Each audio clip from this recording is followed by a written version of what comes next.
Welcome to Village Church Online. My name's Chris, this is Kristen, and we could not be more excited that you're here with us for the second week in our series, The 7 Deadly Sins.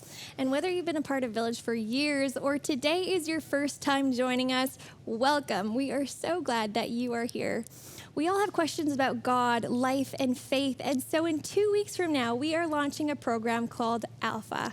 Alpha is a place where we get into small groups and we talk about these big questions of life, of what is the purpose of life, and who is Jesus, and how do I have faith? And so if you have these questions, or if you know anyone who does, we want you to invite them to join us.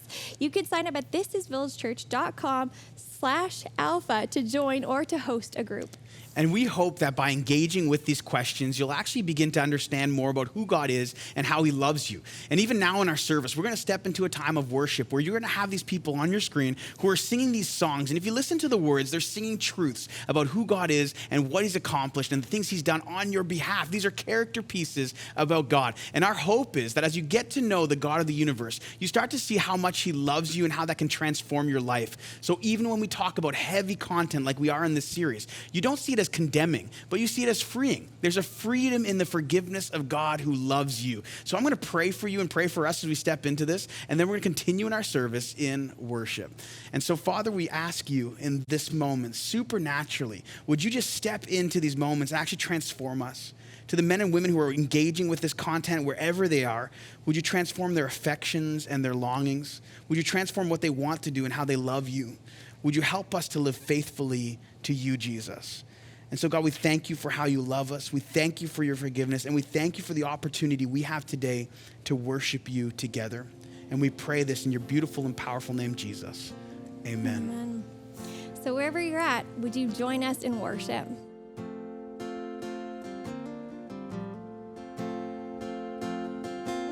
People come together, strangers, neighbors, our blood is one. Children of generations, of every nation, of kingdom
finished yet. If he did it before, he can do it again. So I'll trust him with what comes next. 'Cause my hindsight says I can count on this. My God isn't finished yet. If he did it before, he can do it again. So I trust him with what comes next. For the God I know is known for faithfulness. And my hindsight says I can trust him with what's next. For the God I know is known for faithfulness.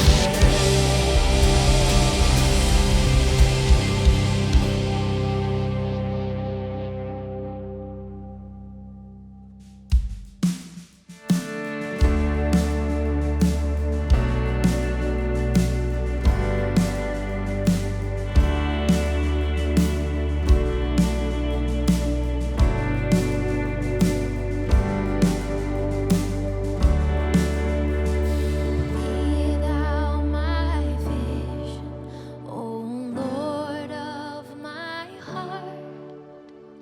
Not be all else to me, say that thou art.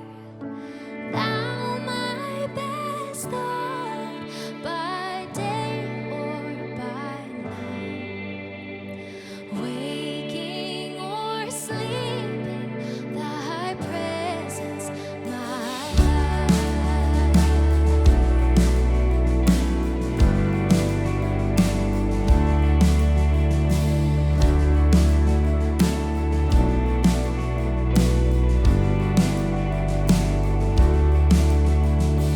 Be thou my wisdom, and thou my true word. I ever with thee, and thou with me, Lord. Thou my great Father, and I thy true Son. Thou in me dwelling, and I with thee word.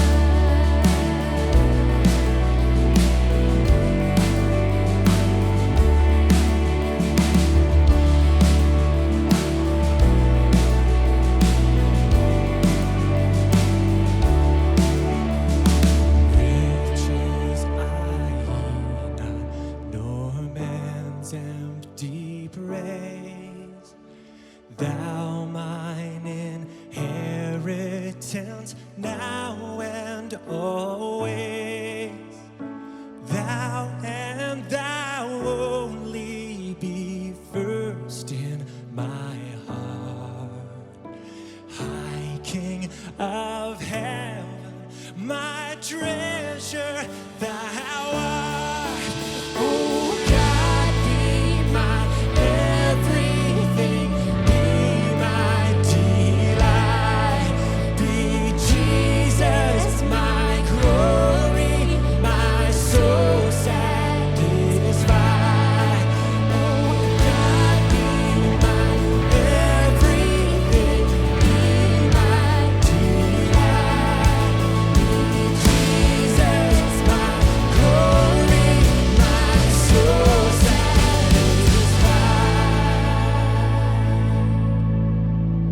High King of heaven, my victory won. May I reach heaven's joys, oh bright heaven's sun. Heart of my own heart, whatever befall, still be my vision, oh ruler of all. Still be my vision, oh ruler of all.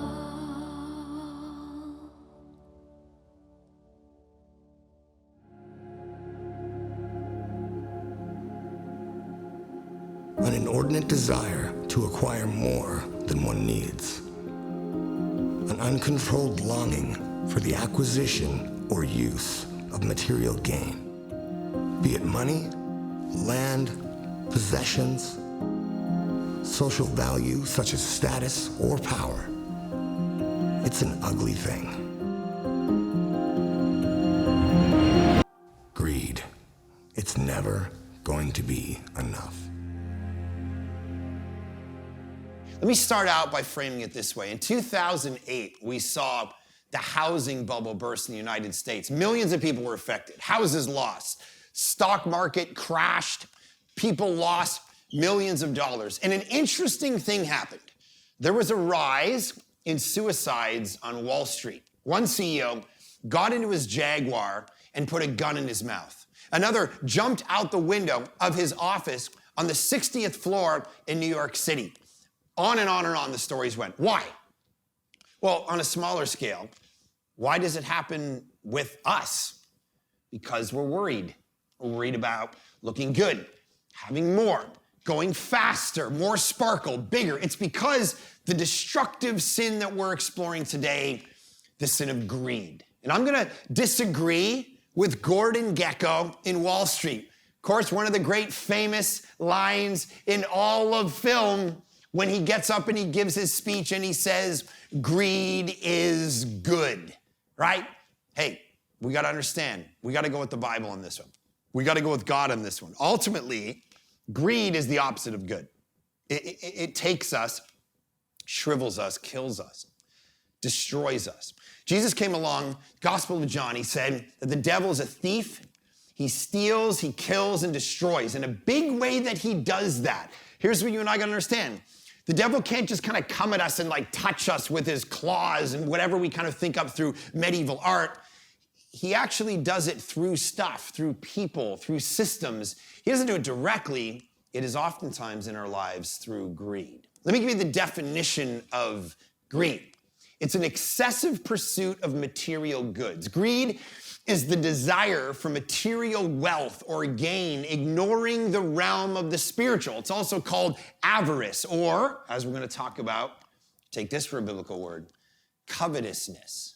Thomas Aquinas, way back in the day, he wrote, greed is a sin against God, just as all mortal sins, inasmuch as man condemns things eternal for the sake of temporal things.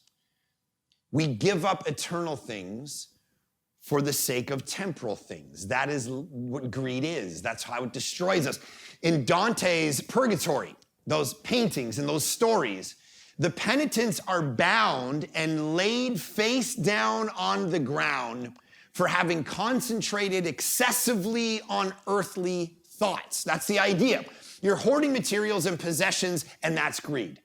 So there's this individual version, which is our lives, how we hoard and fear and shallowly go after more and more money, more stuff, brighter, bigger things, more sparkly things, and we never have enough.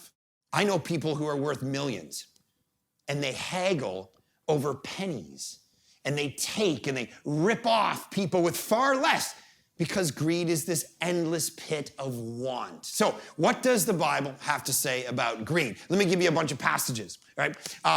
Here's a quote. But the cares of the world and the lure of wealth and the desires for other things come in and choke the word when it enters a person's life, and it yields nothing. That's Mark 4. That's a parable of Jesus. Here's another one. He said to them, take care. Be on your guard against all kinds of greed, for one's life does not consist in the abundance of possessions. That's Luke chapter 12. Here's another one. Do not wear yourself out to get rich. Be wise enough to desist. When your eyes light upon it, it's gone. For suddenly it takes wings to itself, flying like an eagle toward heaven. That's the book of Proverbs, chapter 23. Here's another one. The lover of money will not be satisfied with money, nor the lover of wealth with gain. That is vanity. And then one of my favorites, one of the most convicting ones, 1 Timothy chapter 6. But those who want to be rich fall into temptation and are trapped by many senseless and harmful desires that plunge people into ruin and destruction. For the love of money is a root of all kinds of evil. And in their eagerness to be rich, some have wandered away from the faith and pierced themselves with many pains. Now, There's no doubt in the world the Bible warns and warns and warns against greed, almost more than any other sin that we're talking about in this series. That's really what hits a nerve about us. Jesus talked about money, as many scholars point out, more than almost anything else in the world. Now, some scholars point that out and they kind of misunderstand that he didn't really just talk about money, he was talking about the kingdom. But what he did do is he used money as a metaphor for the kingdom constantly as an illustration. Why? Because he wanted to talk about changing a person's heart. And no thing is a better indicator than your heart, than your soul, than money. So don't tell me what worship songs you sing. Don't tell me, look at me, I know what I worship. I know what I value. Look at my worship songs. Look at the Bible verses I post on Facebook. No.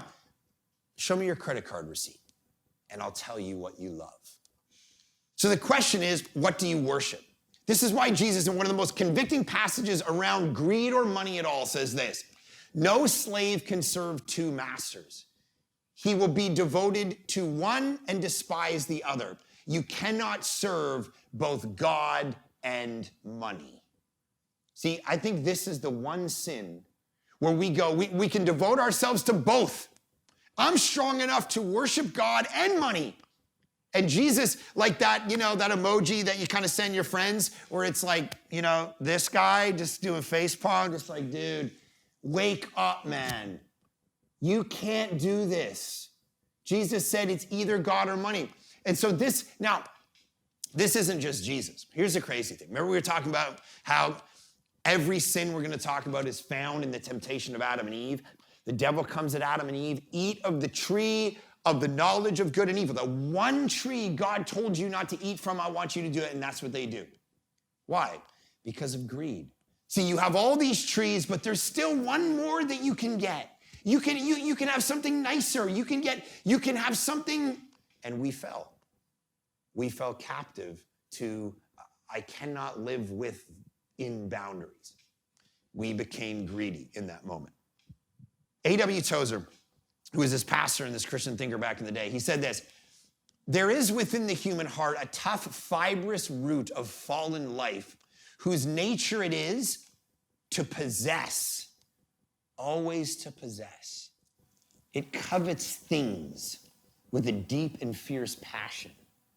The pronouns my and mine look innocent enough to print, but their constant and universal use is significant. He said, they express the real nature of the old Adamic man better than 1,000 volumes of theology could. They are verbal symptoms of our deep disease. The roots of our hearts have grown down, listen to this, into things. And we dare not pull up one rootlet lest we die. Things have become necessary to us. A development, he says, never originally intended. God's gifts now take the place of God, and the whole course of nature is upset by the monstrous substitution. Boom. That's our problem. We become hoarders. We substitute out a life with God. We substitute him for the stuff he gives us. Have you ever watched the show Hoarders?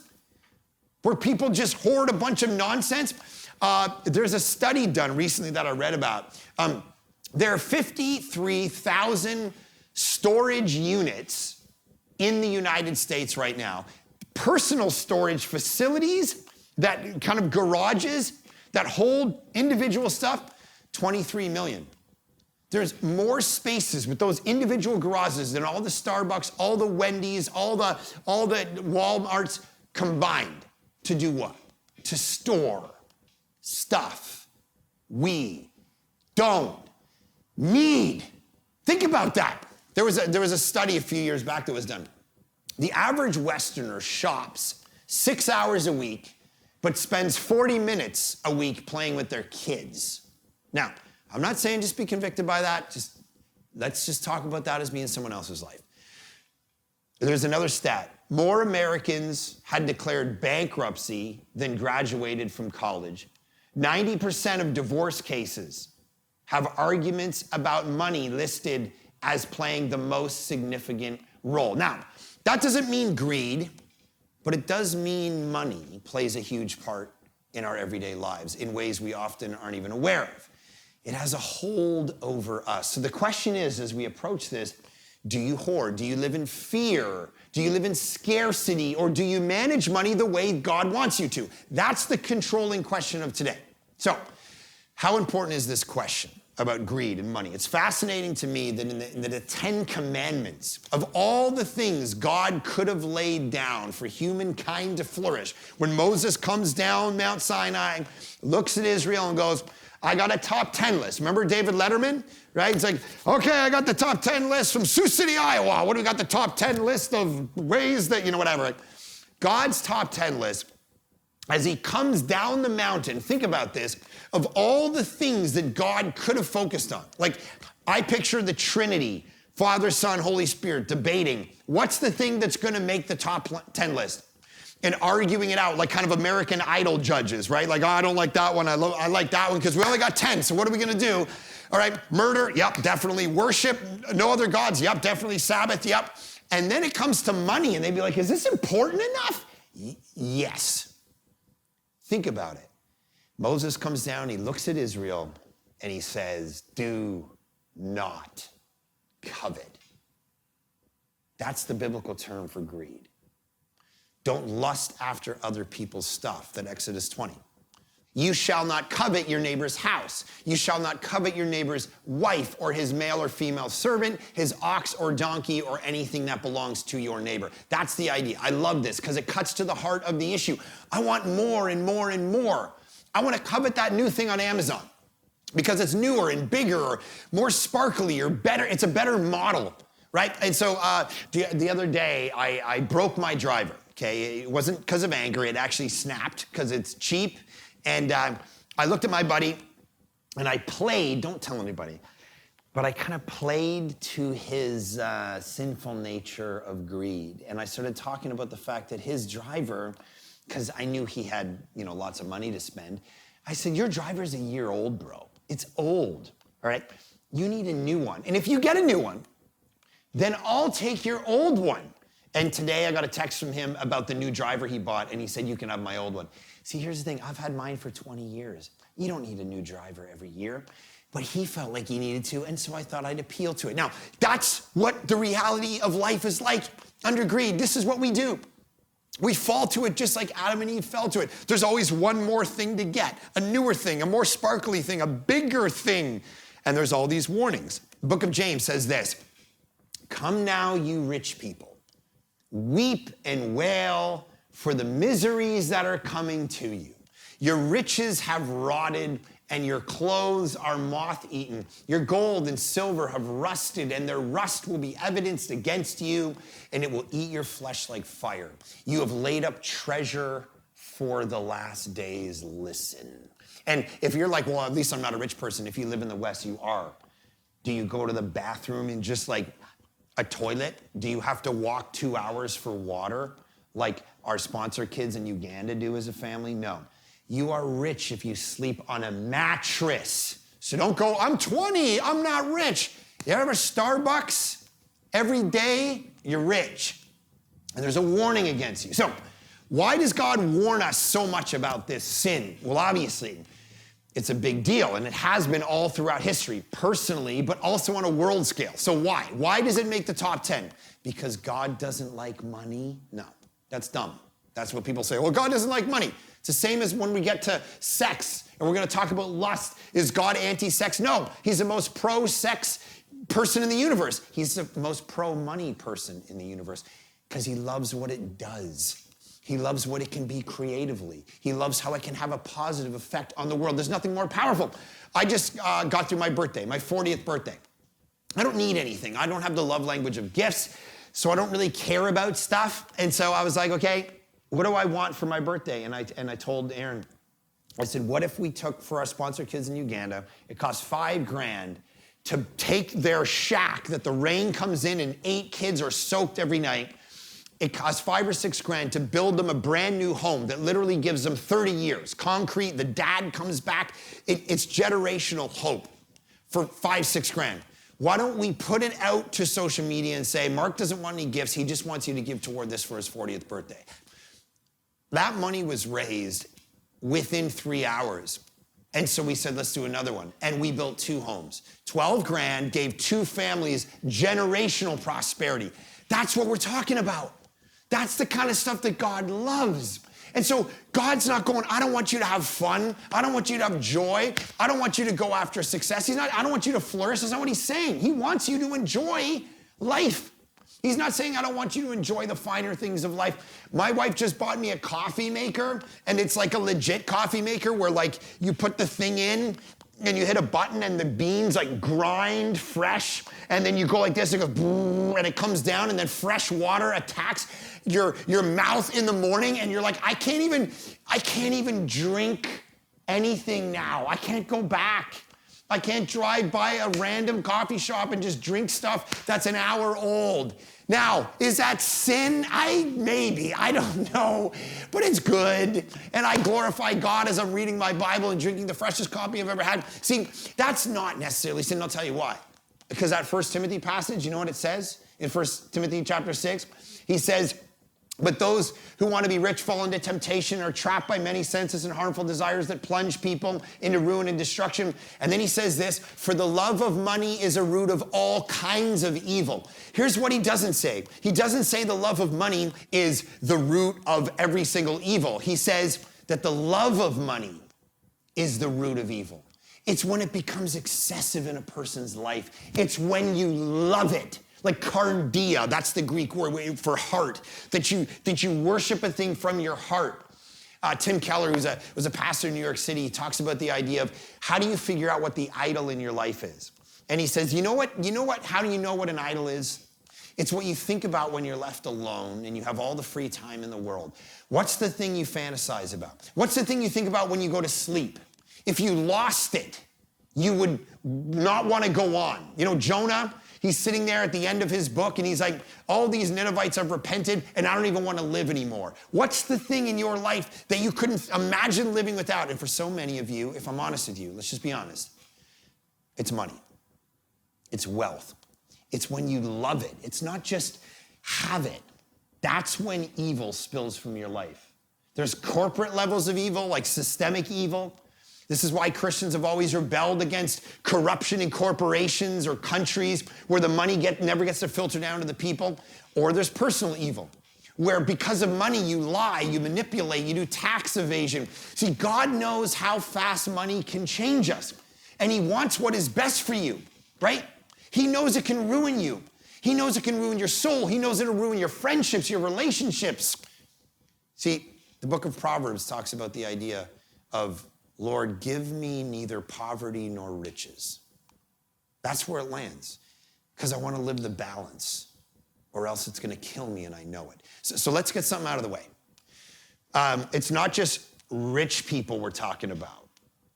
Right? It's classic rich people or older people. It's young people who think they might not have riches, but they do. And you think maybe because I don't have a bunch of money, it's those people over there. No. This is why Jesus talks about the fact that it's a matter of the heart. It's everybody. You can be poor and greedy. You can be middle class and greedy, right? This is the point. When God gives the commandment to Israel, are they rolling in it?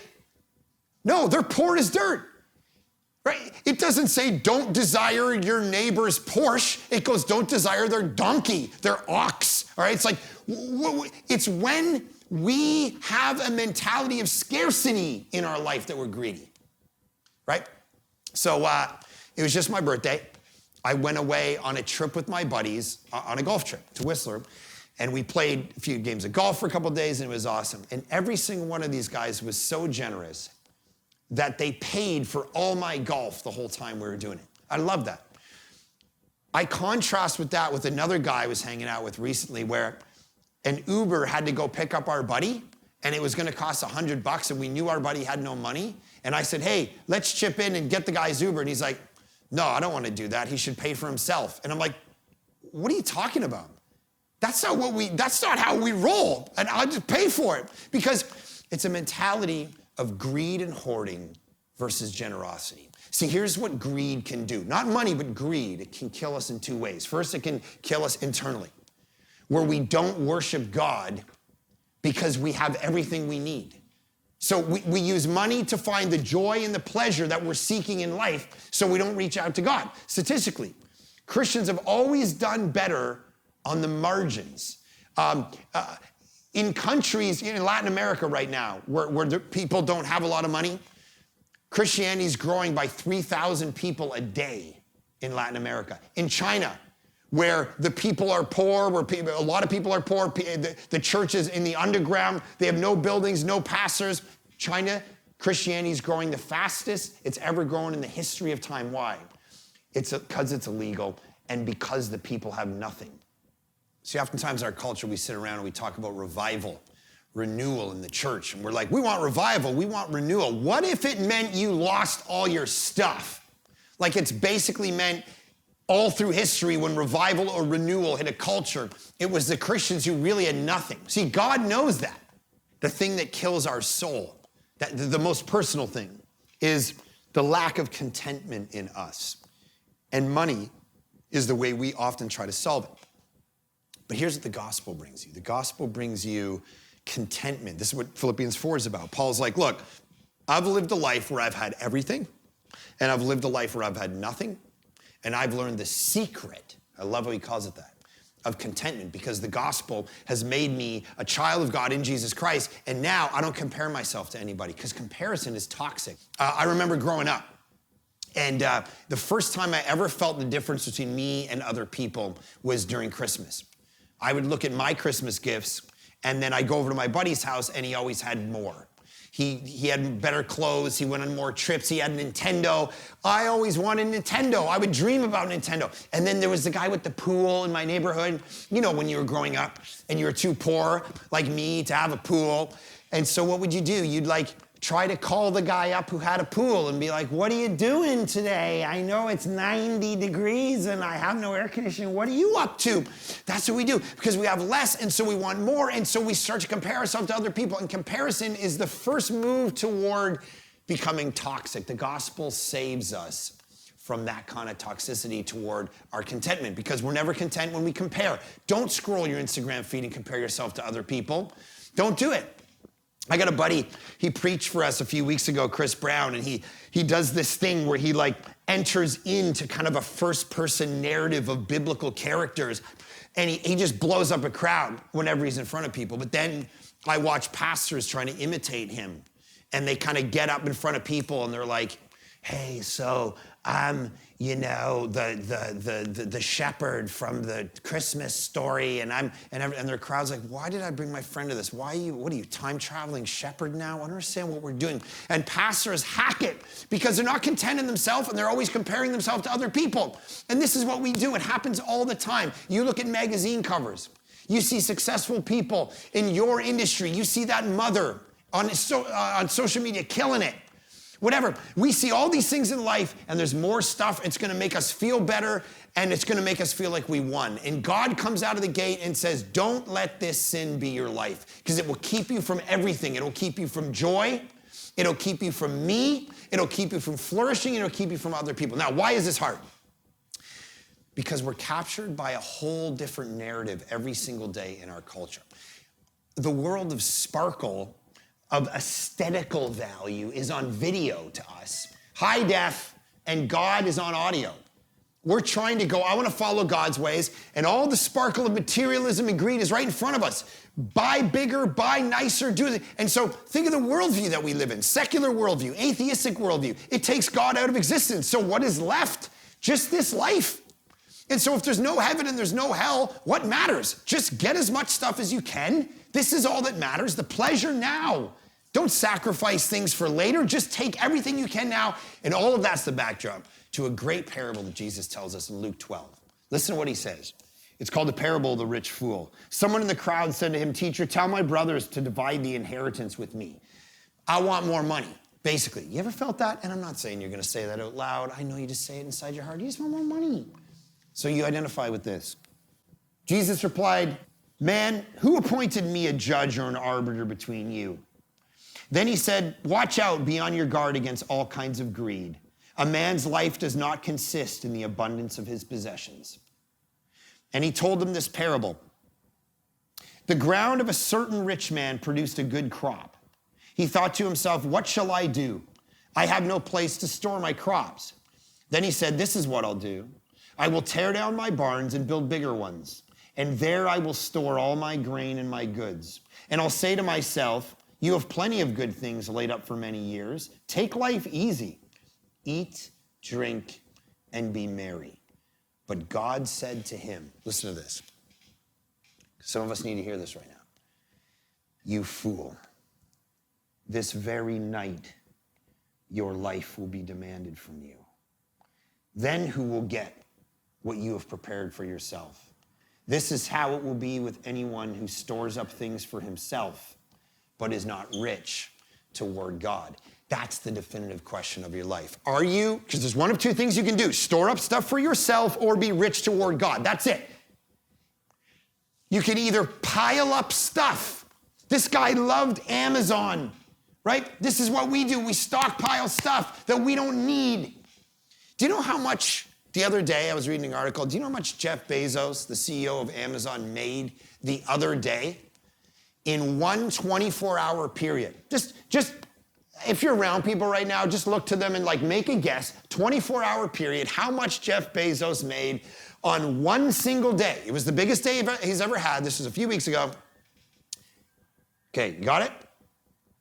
$13 billion with a B in one day. What's the big problem?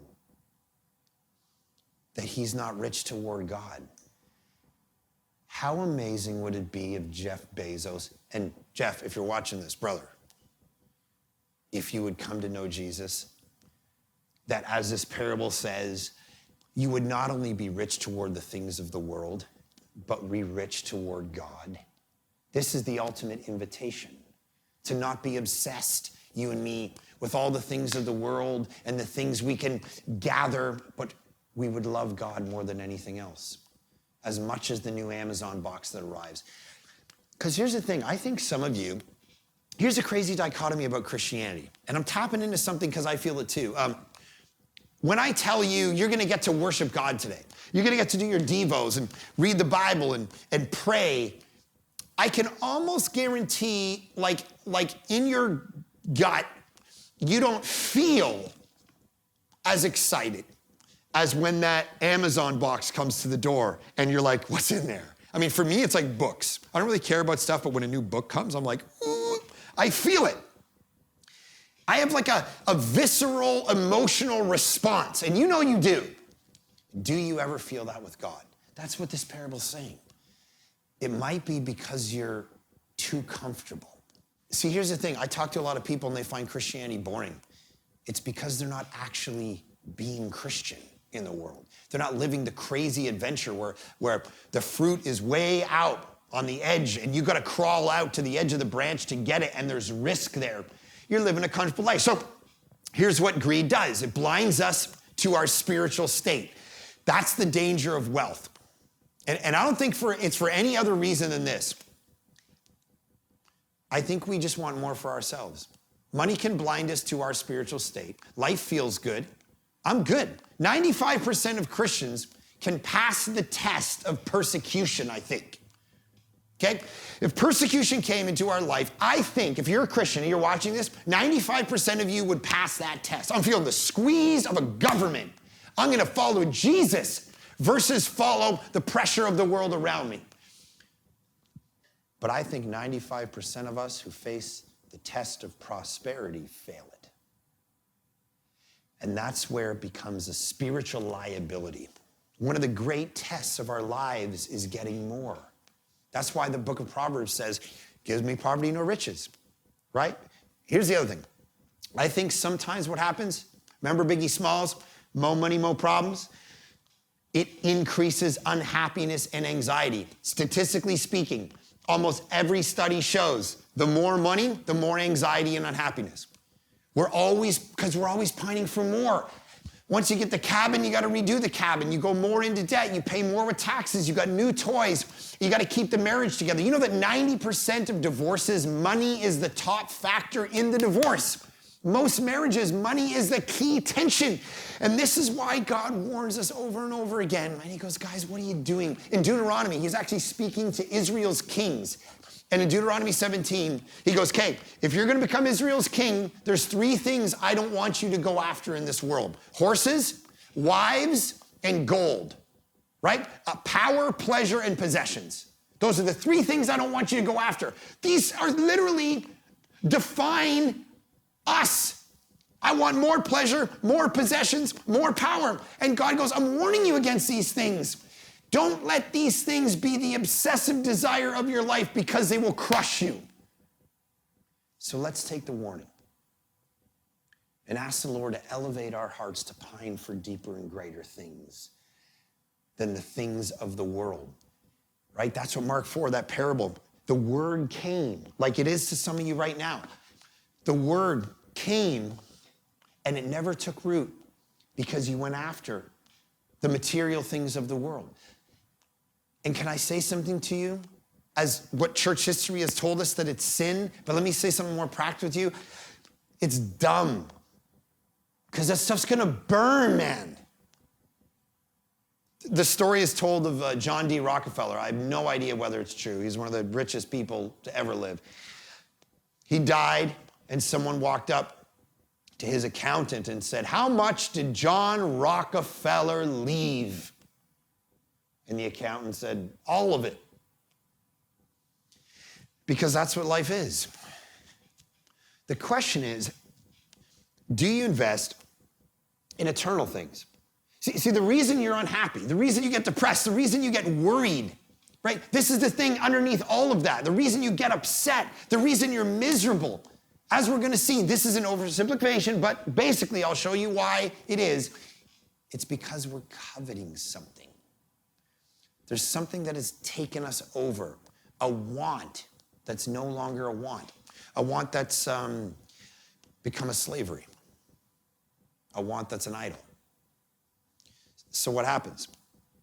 It's not only personal, it's not only internal.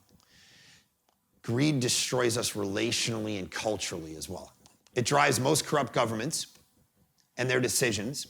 If you look at slavery, if you look at the third world, one of the solutions is to help others, right? It's to serve the least of these.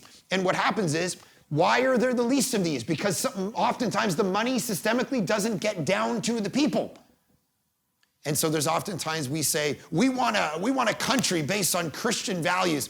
I read a writer recently, and his quote was this. He said, if you don't want your tax dollars to at some level help the poor, then stop saying that you want a country based on Christian values, because you don't. Read the Old Testament, read the New Testament. This isn't just you gotta hoard and make yourself. It's that we help and we make others. You know, statistically, most crime, 99% of crimes in the Western world are motivated by money or sex, those 2 things.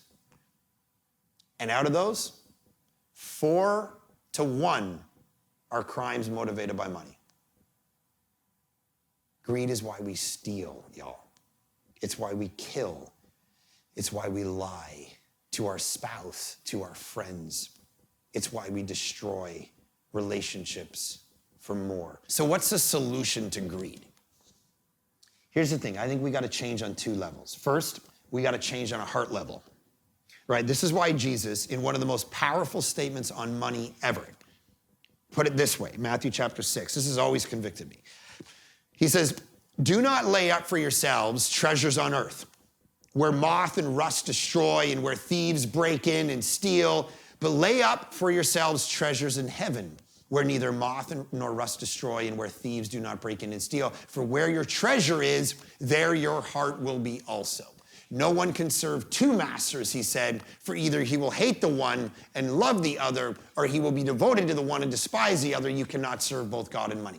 What Jesus is saying is money is a spiritual issue.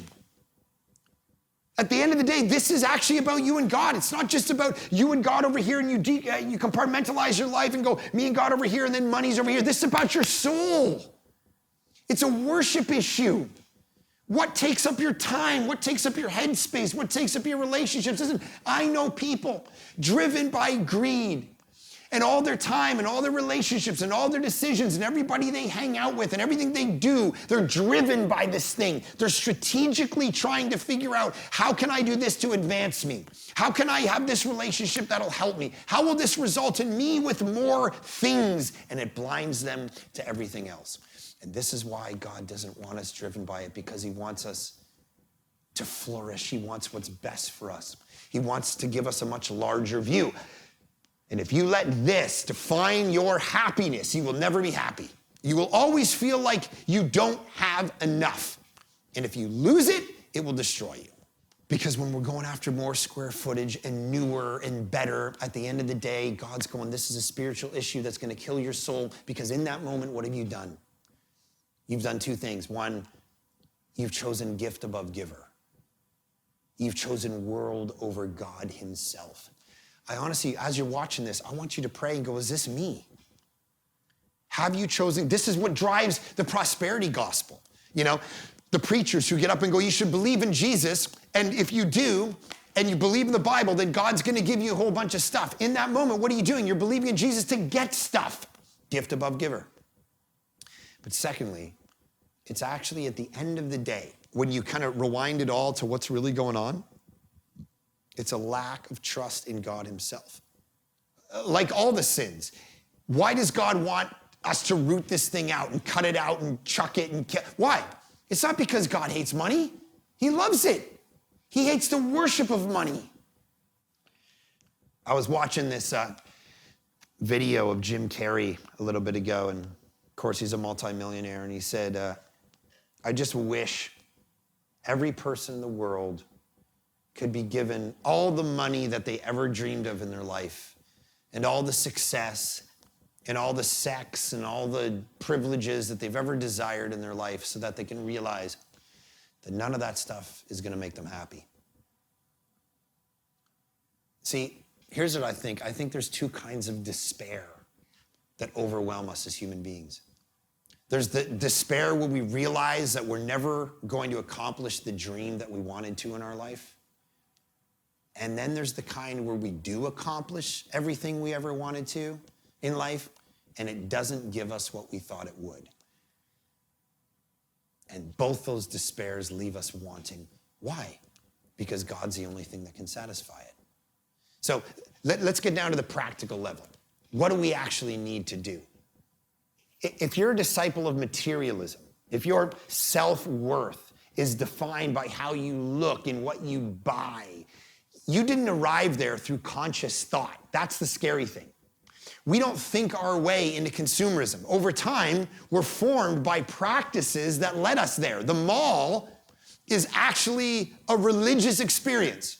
James K.A. Smith, who's this philosopher, he talks about this idea. He says, the mall has its way with us not because it's a theological thing, but because it's a liturgical thing. Like it's a pattern, it's a behavior. And its threat isn't found in ideas or messages, but in its rituals. It doesn't care what you think. It is interested in what you love. The mall doesn't try to convince us, he says, it attracts us. Its power isn't logic. Listen to this. A winsome invitation to share in this envisioned good life. The way to the heart is through the body, you could say. That's Smith saying, we all have something wrong with us, but we don't get there logically. We get there because it's more compelling to how we feel. See, one of the secrets to the counter-discipleship of Jesus, which is what we all need to be following here, beyond rethinking, which it is, of course, entails, is we need to actually re-practice. We need to practice our way out of our plight. We can't change with just information poured into our intellects. And you're watching this sermon, you're like, okay, I took my notes, that's what I'm gonna do. We actually need to recalibrate the heart from the top down by what we actually do, and that's habits that are gonna form, meaning we gotta detach ourselves sometimes. We need to learn to love God in a way, and the way that we do that is through practice that will reform our desires. See, this is the desire of Jesus for the world and why his call is what it is. What does he say?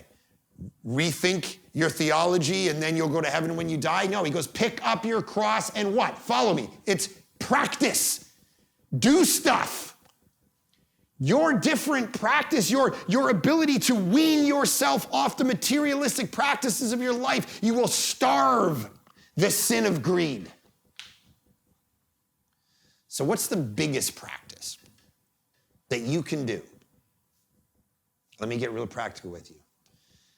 It's generosity. The rich young ruler. You know, it's fascinating. John 3:16, this conversation that Jesus has with Nicodemus, has become kind of the paradigm of Christianity, where a religious scholar and Jesus have this conversation, and he's like, hey, you need to be born again. And that's become the hold up at football games. This is the most important verse in the whole Bible. Why isn't the conversation with the rich young ruler the paradigmatic Christian conversation, where he comes to Jesus and says, what do I need to do to get eternal life? And Jesus goes, sell everything. And he goes, I can't. And he walks away. What's the best cure? What's the virtue, as the ancients talked about, that's the opposite to greed? Every vice that we talk about in this series has a virtue, right? Pride, what is the virtue? Humility, right? What's lust? You have chastity. You got to hone in, focus, and make sure that you save sexuality for the context of your marriage. So what's the virtue in regard to greed? What's its opposite? Generosity.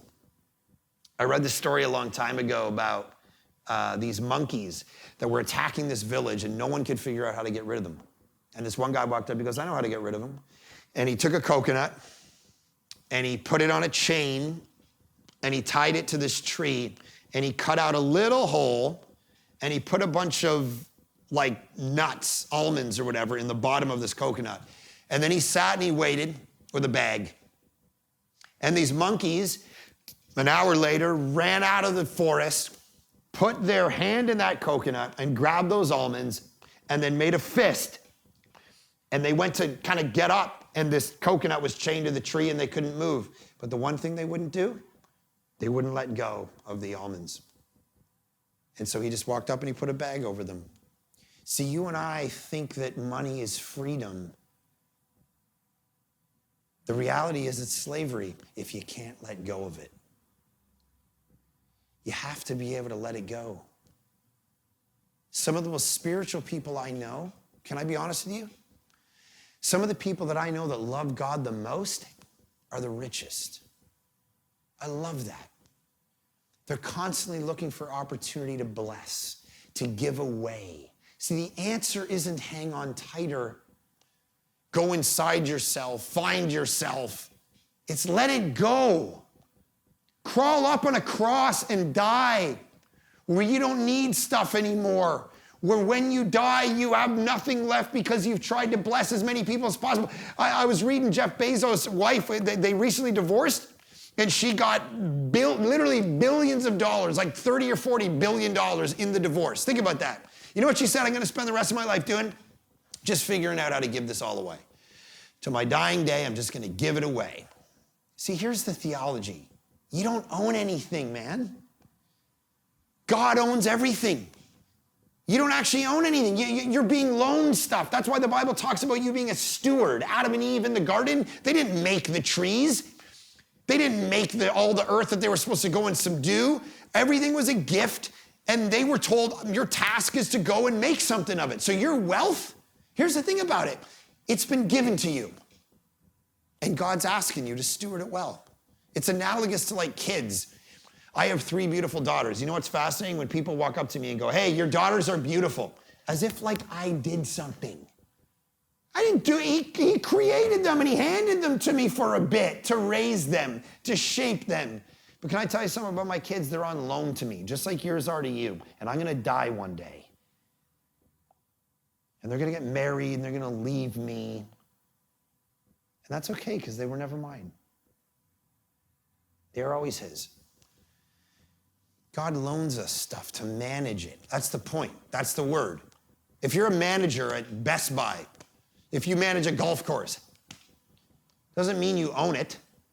Most managers of these places don't own the place. Those are different things.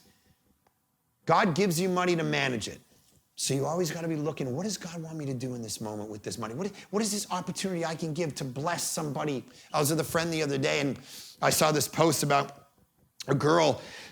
She had COVID, and so she couldn't leave her house, but she was trying to move, and so nobody could really help her move, and we were trying to figure out how to help her. And so I just said to my buddy, we were sitting there, I'm like, man, it'd be great if we could just like throw some money to help, some movers to come in. And he just picked up the phone, he called it, he goes, hey, I'm just gonna take care of her moving costs. Because he was blessed with money that he knew that God gave him. And the question was, how do I not hoard it, but how do I use it? Because here's a principle of life. You can't outgive God. He's gonna take care of you. Me and Aaron, from the time we were making 30 grand a year and I was spending 10 of that on school, we always go, whatever church we're going to, we're gonna give 10%, and then we're gonna give and support kids around the world on top of that. We're always trying to do that, and we've never gone hungry to this day. There's never been a moment where we couldn't pay a bill. That's literally a miracle, I'm telling you. You can't outgive him. Here's the thing. The worship of money makes you temporarily insane. Jesus goes, God takes care of the grass, right? He takes care of stuff. He takes care of everything. So why wouldn't he take care of you? Don't you think that you're more important than, this is what he's talking about. So if you believe in God, and I'm not saying all of you do that are watching this, but if you do believe in God, you got to know that he's sovereign, he's a good father. So if he's sovereign, he's a good father, then how can you not trust that he's going to take care of you? How can you live in a mentality of what's called scarcity, where you're going to hoard and you're going to take more because you think tomorrow it might all be gone? How could you freak out? You know why? Because you're temporarily insane. You're forgetting what reality is. Let me give you an illustration. Let's say that you needed surgery. And you started asking around town about a good surgeon. And someone told you, I know a woman, she's a great surgeon, she has a perfect record. And you go and research her and you find out she's never lost a patient. She does the surgery perfect, great. And awesome, and you line it up. And a month later, well, we're in Canada, so 6 years later, you show up to get the surgery, all right? And you get there, and the day you get there, you chicken out. You get there and you start to smell the antiseptic, and you get into the hospital, and maybe, see a few surgical tools laying around, and you see some bloody little gloves laying around, and you start to panic, and you go, I can't do it. I can't do this. What has happened in that moment? You've lost your faith in her. Why? Because you got new information? No. Because you were reasoned out of it? No. Because in that moment, you're going by sight. You're being controlled by what you see. You're being controlled by appearance. You're being controlled by feelings instead of what you know to be true. Here's the question. When you live your life in regard to money and God, are you going to walk by faith or by sight? Are you going to understand he's going to take care of me? Or are you going to go, it doesn't feel like it in this moment, so I'm going to freak out right now? And this is why it all comes down to the question, do you worship the money or do you worship the God who gives it to you? So here's what the great vision of Christianity is. Again, Tozer gave this great idea. He said, the man of pseudo-faith, he'll fight for his verbal creed, but refuse flatly to allow himself to get into a predicament where his future must depend upon that creed being true. He always provides himself with a secondary way of escape so that he'll have a way out if the roof caves in. And then Tozer said this, and I love this vision, and I want you to hear this, Village Church. What we need very badly these days is a company of Christians who are prepared to trust God as completely now as they know they must do at the last day. Imagine we actually lived like that. See, this is why charity cures greed, because it puts the desires to help others above storing up treasures for oneself. That's what generosity is. And this is why the book of Malachi comes out of the gate and it goes, when you don't steward money right, when you try to build a kingdom for yourself and you don't live like it's the last day right now, where you don't need to necessarily take care of tomorrow because you're afraid that you're going to lose everything. You know what you're doing? Listen to me. You know what you're doing? He says in Malachi chapter 3, you're robbing me. Now, here's the thing. There's one person in the universe I don't want to rob, right? God. I mean, if you ever seen those videos where guys are trying to mug some old lady and then she like turns around, all of a sudden she got this big gun in his face, or she smacks him with this purse and the guy runs away, you're like, man, he robbed the wrong person. Here's the thing. The last person in the universe you want to rob is God. And he goes, when you don't live with generosity, when you define yourself by greed and materialism, you steal from me. And some of you, that's the case right now. Now, I don't think by just lecturing you and telling you to be generous, you're going to. Here's the only way it's going to work. You've got to let into your heart the idea that Jesus Christ, the one who had everything. Here's what the Apostle Paul says. When he wants to try to get people to be generous, he writes a letter to the Corinthians and he says, listen, Jesus Christ was rich. And you know what he did? He gave up all those riches and became poor so that we might become spiritually rich. The only way that you're ever gonna get rid of this sin in your life is to believe the gospel. The idea that Jesus Christ left heaven, every riches, every piece of glory, he had the greatest, and he came down and he gave it all up and suffered and was hungry and was poor so that you might become spiritually rich. He died on a cross for your sin. He rose again for your salvation. And the question is, are you willing to see through money? See through the temporal experience of pleasure and crawl up on a cross and die to it for the sake of the glory of God and ultimately even for your good, both temporally and eternally? Do you have the courage to be able to count the cost that he's called you to? Father, I pray that we would take the courage that comes from the cross of Christ, the one who had everything and gave it all up so that we might come to know you and we might join you.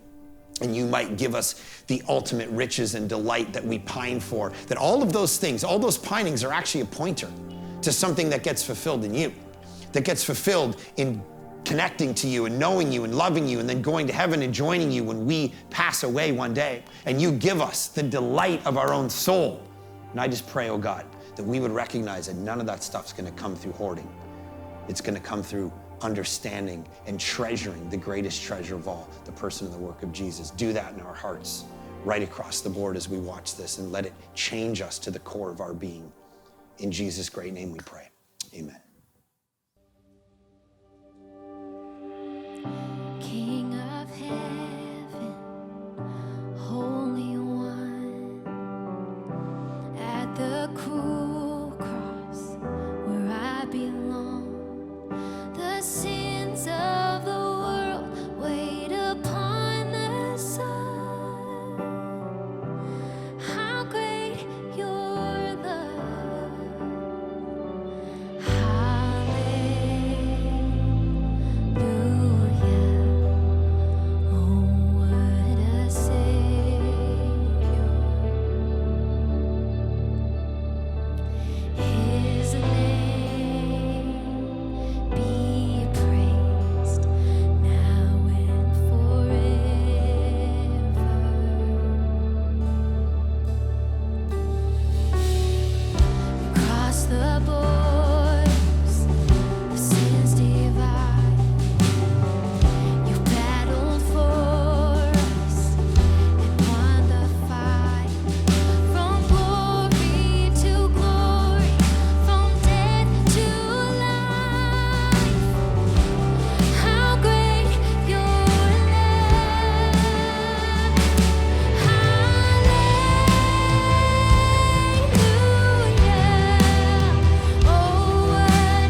earth could not answer.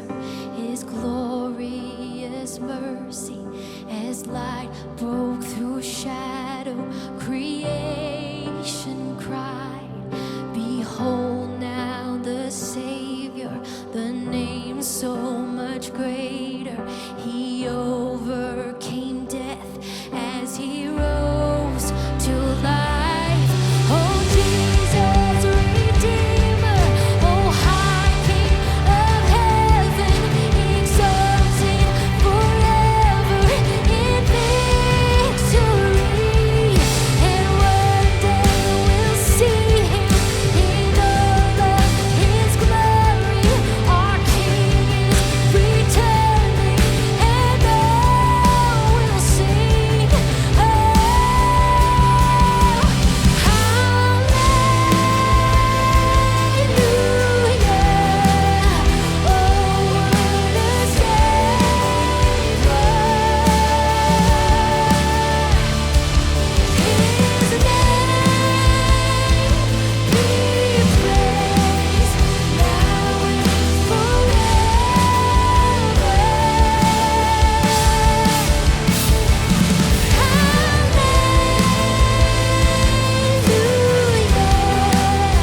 Oh, what a Savior.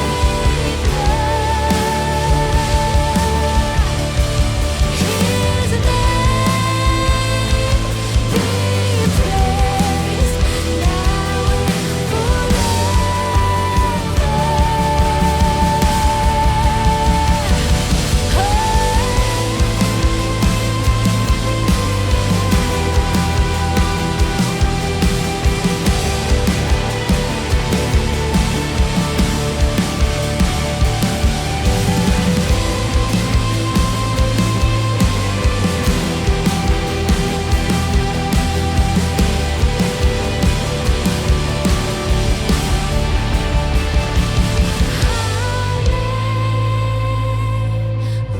hallelujah.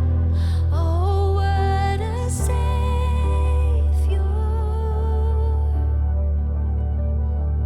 His name be praised now and forever.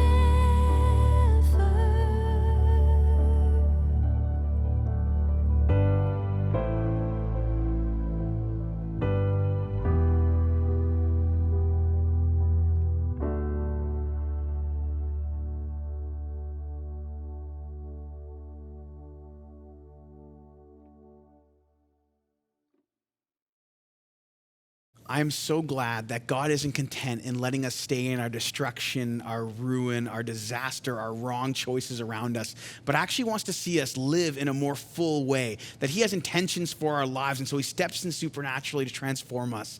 And I want to say thank you to all of you who have helped make this possible all around the world through what God is doing here at Village Church. And if you'd like to join the mission of seeing people transformed into fully devoted followers of Jesus, you can do so by heading to thisisvillagechurch.com/give or texting Village Church to 77977. We are so glad that you joined us here today, and we are excited to see you next week.